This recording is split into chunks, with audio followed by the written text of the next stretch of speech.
Bonjour, je vous salue tous dans le nom précieux de notre Seigneur Jésus. J'espère que vous allez bien et que vous avez suivi les précédentes vidéos qui parlent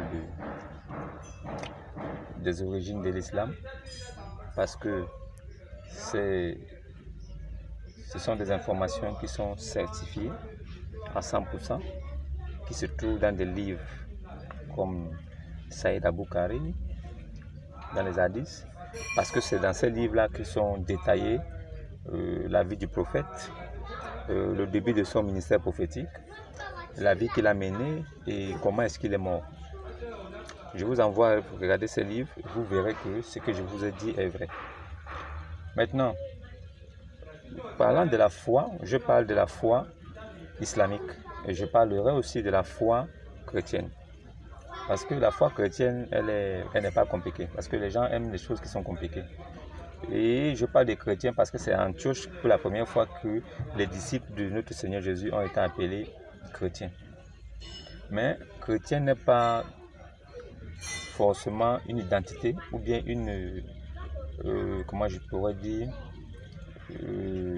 un qualificatif ou bien un nom que nous devons arborer pour être reconnus comme serviteurs de notre Seigneur Jésus. Non. Chrétien, c'est bien beau, mais ce n'est pas le terme qu'il faut. Nous sommes croyants du message. Nous sommes croyants de la parole de Dieu lui-même. Nous sommes croyants de Jésus mort à la croix pour nous. Nous sommes croyants de ce qu'il est et qu'il était quand il est venu sur la terre. Et nous sommes croyants qu'il est au même titre que le Père, il est Dieu Tout-Puissant. C'est de ça qu'il s'agit. Donc nous croyons en Jésus-Christ. Et nous croyons en sa mort. Et nous savons qu'il est ressuscité des morts. C'est seulement cette petite affirmation nous rassure. Parce qu'il a dit que celui qui croira aura la vie éternelle. Et nous savons que nous avons la vie éternelle. Nous ne parlons plus en tant que des personnes qui cherchent une divinité. Nous avons notre divinité. Nous savons que le Seigneur Jésus est notre Dieu et nous l'adorons. C'est la différence. Maintenant, ceux qui se réclament d'une autre religion, si j'ai parlé de l'islam, ce n'est pas parce que j'ai quelque chose à dire contre eux, non. J'ai parlé de l'islam parce que l'islam se réclame d'Abraham comme nous les chrétiens, nous nous réclamons d'Abraham. Si les musulmans ne parlaient pas d'Abraham et qu'ils avaient une autre lignée divine, en ce moment je ne parlerai pas de ça. Si j'ai parlé de ça, c'est parce que ils se comparent à ceux qui croient en Abraham et qui ont accepté Jésus comme Seigneur et Sauveur. Eux, ils croient en Abraham, mais pas au fils de la promesse. C'est-à-dire qu'ils croient en Abraham et à Ismaël. Voilà pourquoi la Bible, les Saintes Écritures et la Torah depuis disent que la foi en Abraham, Isaac, Jacob. C'est-à-dire que nous sommes amis, nous devenons serviteurs de Dieu par Abraham. Ça veut dire que Abraham, Isaac, Jacob, c'est cette lignée-là. Mais du côté de l'islam, c'est Abraham, Ismaël, et on ne connaît pas la suite. Et on sait qu'après vient Mohammed. Donc, à partir de là, il y a un problème. Même au niveau des racines, même au niveau de la base, il y a un problème. Parce que même le livre juif, le Talmud, est clair. Abraham, Isaac et Jacob. Mais l'islam sort d'où pour venir dire Abraham, Ismaël et qui d'autre? C'est là où se pose le problème. Voilà pourquoi je dis que c'est un livre qui s'appuie sur la Bible pour être certifié.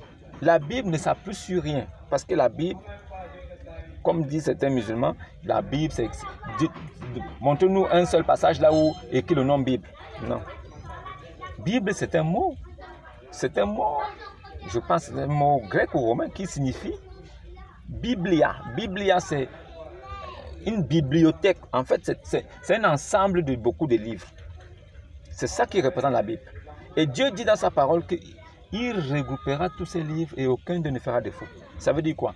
Les livres, les 66 livres ont été regroupés en un seul recueil qu'on a donné le nom de Bible. Et on y trouve l'Ancien Testament, la Torah et l'Évangile de Jésus. Mais la Torah est la promesse. L'Ancien Testament est la promesse. Le Nouveau Testament est l'accomplissement de cette promesse. Voilà pourquoi Jésus a confirmé ses dires en disant « Je ne suis pas venu pour abolir la loi de Moïse, mais pour accomplir ce qui avait été dit de moi par les prophètes, les psaumes. » Vous connaissez la suite.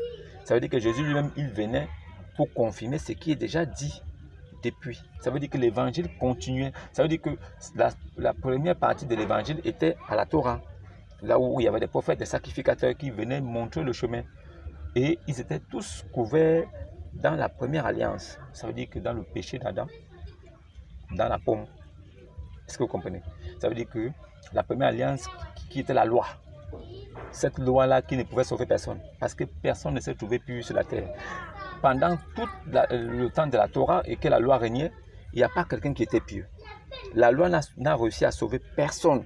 Il fallait donc que Dieu lui-même, d'après sa promesse, vienne pour sauver son peuple. Qu'il vienne lui-même, parce qu'il avait dit de ses prophètes que dites-leur que je viendrai moi-même et j'habiterai au milieu d'eux. Et c'est ce qui a été fait. Et il y avait des signes qui devaient accompagner sa venue pour nous confirmer que réellement c'est Dieu qui est là. Et ces choses-là sont tellement claires que quand tu lis les évangiles, tu comprends. L'Ancien Testament, qui est le début de l'évangile, et le Nouveau Testament, qui est l'accomplissement de cet évangile, est assez clair pour que toutes les personnes qui lisent avec cœur posé comprennent que le vrai Dieu, c'est réellement Jésus-Christ. Maintenant, le Coran, lui, dit qu'il se réclame descendant d'Abraham, mais quand nous suivons la lignée, il ne fait pas partie. Ismaël est né de la chair. Il est né selon la chair, dit les Écritures.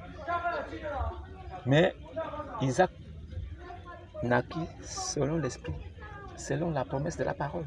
C'est-à-dire que la parole s'est accomplie en Isaac. Bref, ça c'est une parenthèse. Maintenant, concernant Mohammed et Jésus, Jésus, lui, il est venu, il est mort sur la croix pour nos péchés. Il a dit quiconque croit est sauvé. Mohammed, lui, vient 600 ans plus tard. Il dit que c'est Dieu, Allah. Allah, c'est Dieu. Et qu'il faut l'adorer en chair. Ça veut dire que les œuvres sont plus importantes que l'esprit et la vérité. Dans ce cas, on se retrouve avec 5 prières par jour. Il faut accomplir ceci, il faut accomplir cela, il faut accomplir ceci. Des exigences des hommes qui font de cette secte une religion. Mais nous savons dès le départ que Dieu n'est pas un religieux. La religion ne vient pas de Dieu. Il n'y a pas un seul prophète de Dieu qui était religieux. Les préceptes d'hommes, toutes ces choses-là ne peuvent pas sauver. C'est pour ça que le Coran lui-même dit qu'après avoir fait toutes ces prières, accomplir la salat, la zakat, croire aux signes, être musulman, il se peut qu'après tout ça, vous ne soyez pas sauvés. Parce que même Mohammed, de son vivant, il savait que c'était par la grâce qu'on était sauvé. C'est la raison pour laquelle il a dit que même lui-même, prophète, messager de Allah, c'est par grâce qu'il est sauvé, pas par les moyens des œuvres. Donc vous voyez que quand je répartis ça, et en plus de ça, le Coran pour être légitime, parce qu'il n'y a aucune écriture qui atteste la venue du Coran, depuis l'an 0, depuis la naissance de Jésus-Christ, jusqu'à nos jours, il n'y a pas un document qui nous montrait que le Coran devait venir.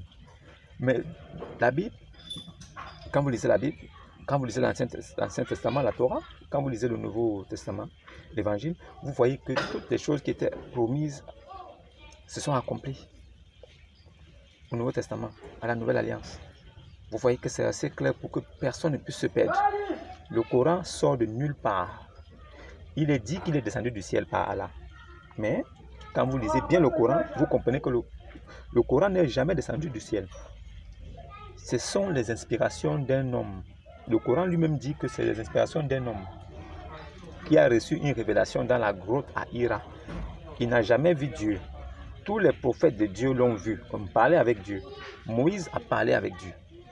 Mais Mohammed n'a jamais parlé avec Dieu. Il a parlé avec un ange débris dans une grotte. Et c'est tout. Donc comment est-ce que moi je veux croire à quelqu'un qui n'a jamais parlé avec Dieu, mais qui a parlé avec un soi-disant ange de Dieu? et qui ne savaient même pas que cet ange-là était venu et qu'il était envoyé de Dieu.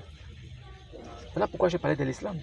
Et le consolateur qui devait venir, comme disait, les musulmans prennent cette partie pour dire que le consolateur dont parlait la Bible, c'est Mohammed. Mais quand tu lis bien le passage et les versets, tu te rends compte que quand Jésus parlait, il était avec les disciples. Il dit, le consolateur qui demeure avec vous, qui sera en vous, que vous connaissez, mais que le monde ne connaît pas. Il faut que je m'en aille, parce que si je ne vais pas, le consolateur ne viendra pas. Si je ne vais pas, je ne vous l'enverrai pas. C'est Jésus qui envoie le consolateur. Et si Jésus envoie le consolateur, ça veut dire que le consolateur, c'est l'Esprit de Dieu. Et l'Esprit de Dieu ne peut que dire les choses de Dieu. Comment quelqu'un peut envoyer son serviteur vient dire les choses contraires de ce que lui l'a dit? Vous croyez que c'est vrai? Vous avez déjà vu dans une société qu'un patron envoie son directeur arrive, il va vous dire autre chose que ce que le patron a dit. Est-ce que ça peut se faire? Si vous croyez que c'est Jésus qui a envoyé le consolateur, croyez aussi que ce que le consolateur est venu dire, c'est les paroles de Jésus. Ça veut dire qu'il y a eu des choses qui ont été ajoutées, qui ne concernent même pas vraiment la parole de Dieu. Ça veut dire que certains hommes se sont accaparés de la vérité et ils l'ont caché. C'est pour ça que le Coran dit que nous avons fait descendre le livre avec la vérité. C'est-à-dire que la vérité se trouve dans le Coran. Mais le Coran n'est pas un livre de vérité, mais la vérité se trouve. Quand le Coran dit que Jésus est illustre ici-bas et dans l'au-delà, ça c'est la vérité. Quand le Coran dit que Issa, fils de Mariam, parole de vérité, ça c'est vrai, ça c'est la vérité. Ils ne l'ont ni crucifié, ni tué, ce n'était qu'un faux semblant. Ça c'est un mensonge. Parce que dans le Coran aussi, il y a un verset qui dit que la paix ou c'est pas tout soit sur moi le jour où je naquis, le jour où je mourrai et que je serai enlevé au ciel.